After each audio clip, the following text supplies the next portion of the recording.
자기계발이라는 한 단어에서 시작했다. 나에 대해 알고 싶었고, 내가 무엇을 하고 싶은지 알고 싶었다. 아직도 명확히 무엇이 하고 싶다라는 것은 없다. 모르는 분야가 너무 많고, 해본 적이 없기 때문에 그것을 좋아하는지 안 좋아하는지 모른다.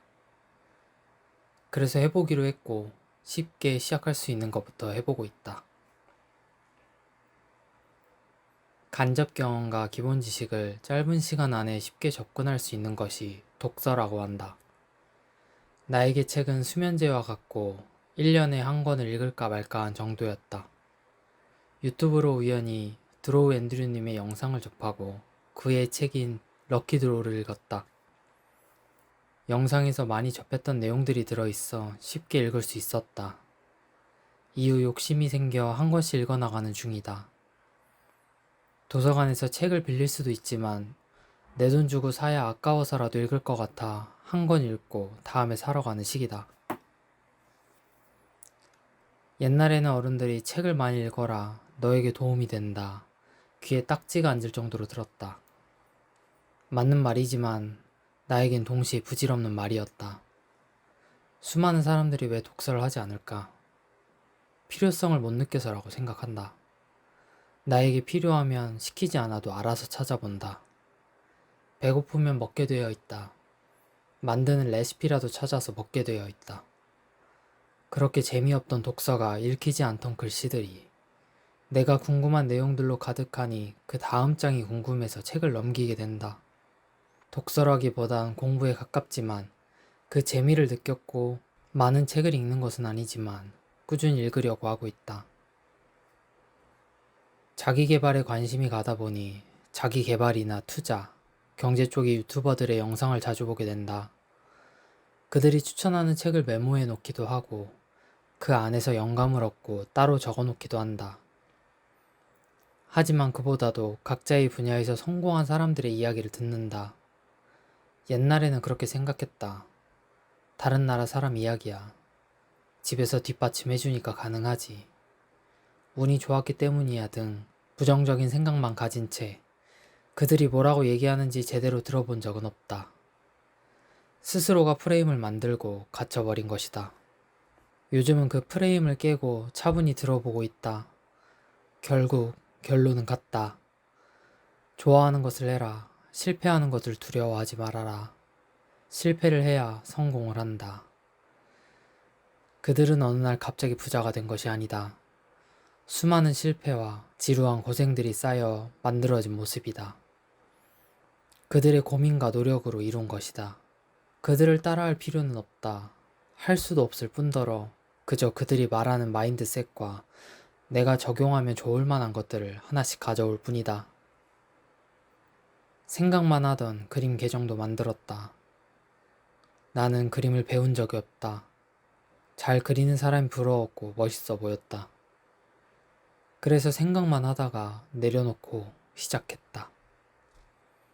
무작정 계정을 만들었고 눈에 보이는 것을 그리기 시작했다.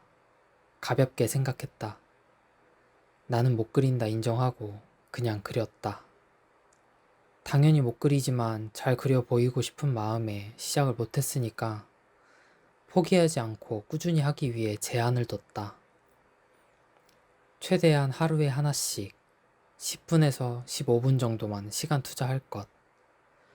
하얀 종이 위에 사비 연필로만 그릴 것. 이렇게 프레임을 두니 거창하게 고민하지도 않고 그나마 쉽게 시작하고 꾸준히 하고 있다. 그림 유튜버인 이현님의 영상을 참고하기도 하고 주변의 조언을 얻고 있다. 가볍게 시작한 것이지만 하다 보니 욕심도 생겨 어떻게 하면 더 나아진 그림을 그릴 수 있을까 고민을 하고 있다. 그보다도 재미있다. 이렇게 덩어리를 만들면 되는구나. 이렇게 선을 쓰면 되는구나. 많이 부족하지만 그것이 재미있다.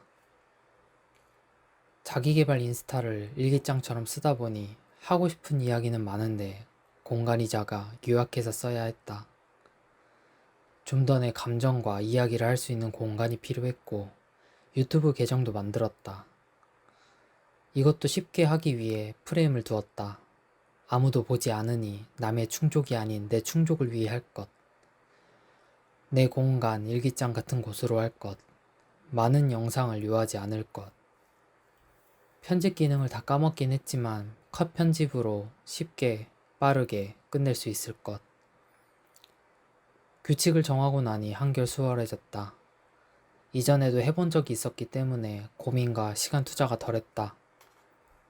그만큼 퀄리티는 떨어질 수 있다.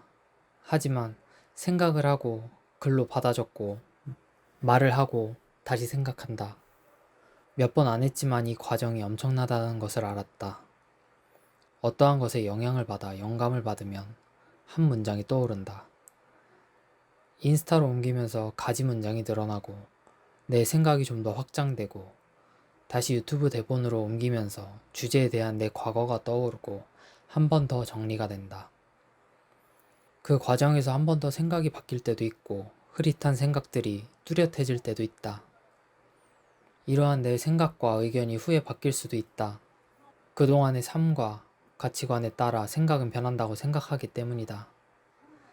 중요한 것은 몇 번 되지 않는 이 행위가 내가 성장했구나라는 인식을 빠르게 가져다 주었다. 혹시 이 영상을 듣고 계신 분이 있다면 영상 제작까진 아니어도 자신의 생각을 글로 쓰고 말해보고 며칠 후에 그 글을 다시 보면서 정리해보는 시간을 가져보는 것을 추천한다. 이외에도 내가 관심이 가고 해볼 만한 일이 있다면 도전해보고 있다. 물론 거창한 결과가 나온 것은 없다. 벌써 나올 리도 없다. 현재를 즐기고 있고 고민하고 시도하고 있다. 앞으로의 내가 어떤 모습을 하고 있을지 모른다. 하지만 내가 시도하는 것들을 꾸준히 하고 다른 시도들을 또 한다면 최소한 머물러 있진 않을 것이다. 난 흐르는 물일 것이다. 그 자리에 머물러 있는 것만큼 두려운 것은 없다. 나는 나에게 잠식당하지 않을 것이다. 나는 현재 진행형이다.